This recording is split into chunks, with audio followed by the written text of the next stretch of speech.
Sejam bem-vindos a mais um vídeo do nosso canal Urina em Foco.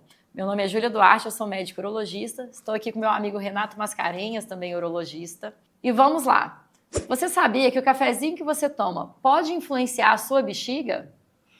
Júlia, é verdade. A gente tem que falar um pouquinho aqui sobre esse controle da bexiga, que eu acho que é extremamente interessante. Quem não tem problema de bexiga costuma não pensar muito sobre ela, né? Até que um dia ela começa a dar problema.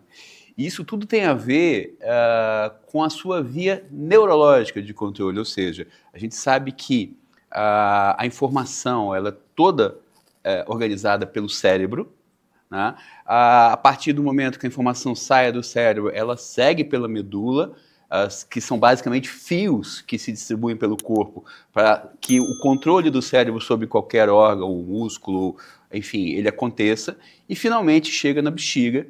Você tem que também ter uma bexiga sadia para você poder reter urina como deve. Mas assim, essa história do café, eu acho que é mais que café, né? Eu acho que é a cafeína. E vamos lembrar que, apesar do nome lembrar muito café, várias coisas têm cafeína, né, Júlia? Sim, a gente tem chás que tem cafeína. Às vezes até alguns alimentos, né, que levem também café ou outros ingredientes com cafeína na sua composição. Eu acho que a maioria dos refrigerantes também, né, eles são riquíssimos em cafeína, muitos deles. A gente tem as colas, né, a gente tem um refrigerante que é bem brasileiro, assim, que é o Guaraná, e que também tem muita cafeína, né? E a cafeína tem um papel muito importante no controle, não vou dizer, a cafeína tem um papel muito importante na resposta da sua bexiga, uma vez que em quantidades elevadas, ela pode de fato sensibilizar a sua bexiga para que ela caiba menos xixi, né? A gente tem vários receptores ali na nossa bexiga, né? A bexiga não é um órgão passivo que apenas acomoda a urina e elimina a urina. Ela tem vários receptores ali que detectam a presença de várias substâncias e isso vai afetar a sensação que a gente tem de vontade de urinar. Em alguns casos isso pode levar a dor em pessoas que têm alguns tipos de doenças. Mas em relação à cafeína, ela pode ativar esses receptores e estimular a contração da bexiga, né? Por isso fazer com que a bexiga caiba menos, a pessoa tenha vontade de ir no banheiro com mais frequência. É isso. Então, a gente, só para conceitualizar isso aqui, a gente tem troca de informações em tempo integral entre parte do cérebro, aquela parte que controla a sua bexiga, e finalmente a bexiga. Um troca informação com o outro o tempo todo, né, para que a coisa funcione bem, de fato. A gente imagina que cafeína, gás carbônico e o refrigerante vai ter os dois, né? Vai ter cafeína normalmente e gás carbônico, chocolate, o que é uma pena para quem gosta de chocolate. Mas eu acho que tudo, né, Júlia, é quantidade moderada, né? O quanto que você ingere de cada coisa. Exato, é claro que a gente não está aqui falando para ninguém deixar de tomar café ou de consumir essas outras coisas por conta da bexiga. Isso também vai depender de cada pessoa. A tolerância individual é muito diferente de uma pessoa para outra, né, Renato? Tem gente que pode tomar ali 5 cafezinhos no dia e vai ficar bem, não vai ficar tendo que ir no banheiro toda hora. Mas tem outras pessoas que se tomarem um pouquinho a mais já vão ter que ficar indo no banheiro com muita frequência e isso passa a ser um incômodo. Então, acho que o mais legal é cada pessoa observar, né? Se a pessoa estiver incomodada com a frequência que ela está tendo que ir no banheiro, tentar prestar atenção nisso. Opa, hoje eu tive que ir muito, será que eu tomei mais café?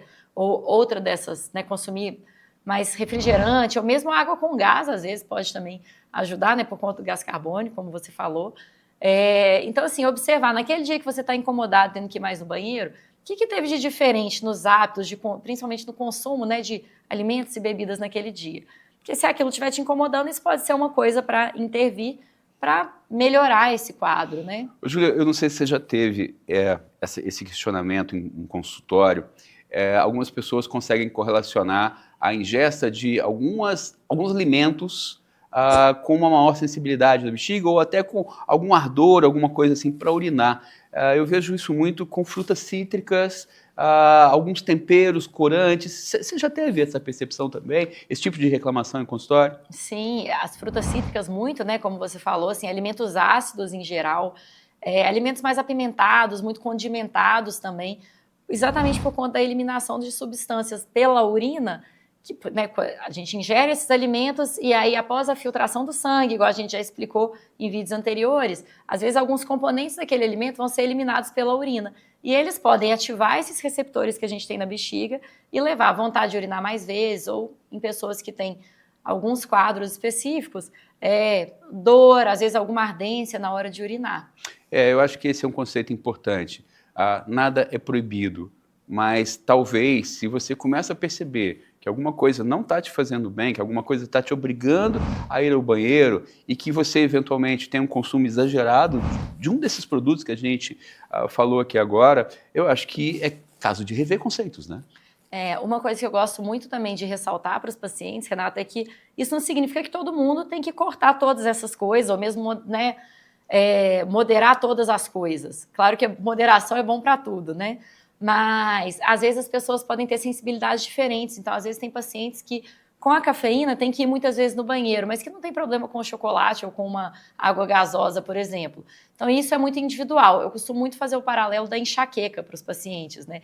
A enxaqueca não é o nosso foco aqui, mas só para fazer o paralelo, ela também pode ter vários gatilhos. Tem gente que vai ter enxaqueca quando toma bebida alcoólica, quando consome chocolate, alguns tipos de queijo, mas nem todo mundo vai ter com as mesmas coisas. Então tem gente que pode comer queijo, mas não pode tomar vinho, que pode comer chocolate, mas não pode com café, por exemplo.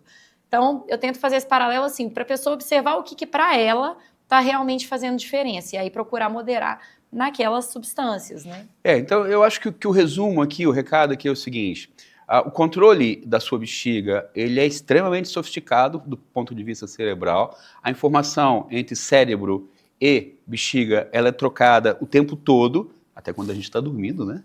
Ela é trocada o tempo todo, e que alguns alimentos, algumas bebidas, alguns remédios podem sim influenciar de maneira negativa para que a sua bexiga comporte menos urina. Isso pode, em algum momento, te trazer problemas.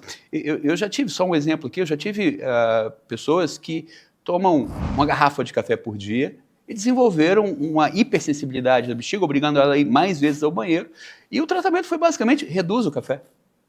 Outra opção também, às vezes, tem gente que não consegue reduzir muito, né? Sim. Porque tem aquele hábito. Aí eu costumo falar, olha, tenta trocar uma parte por café descafeinado, né? Hoje em dia a gente tem essa opção, um café sem cafeína, e que aí você consegue ter o prazer de tomar ali o seu cafezinho, mas sem ter esse problema da bexiga. Né? Então, assim, o café não faz mal. Eu acho que tudo nessa vida é quantidade, né? É meio termo, entender que tudo em excesso, até água, pode fazer mal. Exatamente. Em geral, até umas 2 xícaras de café por dia, para a maioria das pessoas, são uma quantidade bem tolerada. Sim. Mais do que isso, aí vale a pena observar se aquilo não está te gerando algum problema, até porque vai ter outros efeitos, né? Às vezes, dependendo do horário, alterar sono e outras coisas também, né? Intestino. Sim. E se você gostou desse vídeo, curta o nosso canal para que a gente possa continuar com esse projeto adiante. Até o próximo episódio. Até lá.